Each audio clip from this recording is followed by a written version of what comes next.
আপনাদের Facebook account আছে নাকি? কার কার আছে দেখি? আছে আছে। এটার জন্য আমরা ভালো কাজে লাগাই, ঠিক কিনা?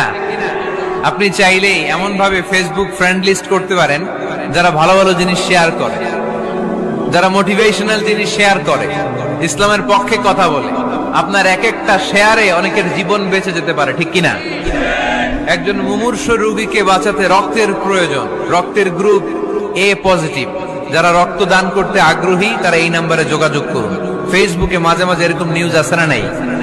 আপনি just you put down in share, শেয়ারের মধ্যে একটা পুট করে দিলেন, একটু শেয়ার মেরে দিলেন, ছড়িয়ে পড়লো হাজার হাজার ফেসবুক ফ্রেন্ডদের কাছে। তাদের অনেকে ব্লাড দিতে আগ্রহী, সে তাড়াতাড়ি যে সেখানে ব্লাড ডোনেট করে আসলো।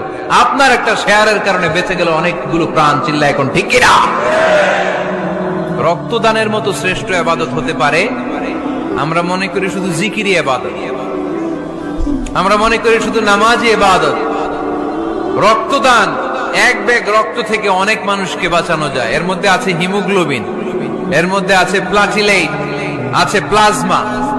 রক্তে একটা উপাদান আছে প্লাজমা, নাম শুনছেন? আগুনে পোড়া রোগীকে বাঁচাতে এই প্লাজমা লাগে। হসপিটালের বার্ন ইউনিটে যেয়ে দেখবেন মানুষ কিভাবে চিল্লায়। নুসরাত নামে একটা মেয়ে মারা গেল না? এক বদমাইশের কবলে পড়ে মারা গেল না? তাকে আগুন জ্বালিয়ে দেয়া হয়েছিল তার গায়ে, তার প্লাজমা গুলো জ্বলে গিয়েছিল। আগুনে পোড়া রোগীর যে কি কষ্ট, একটু দেখার জন্য হসপিটালের বার্ন ইউনিটে যাবেন, দেখবেন যে কি কষ্টে আছে তারা।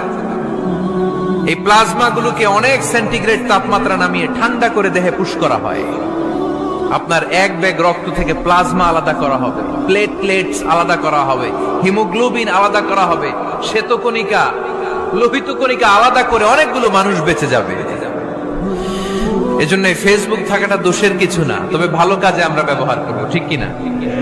আপনার ফেসবুক শেয়ারিং আপনার জান্নাতি বানাতে পারে, আর আপনার ফেসবুক শেয়ারিং আপনার জাহান্নামের লাকড়ি বানাতে পারে। চিল্লায় বলেন ঠিক কিনা? So the decision is yours.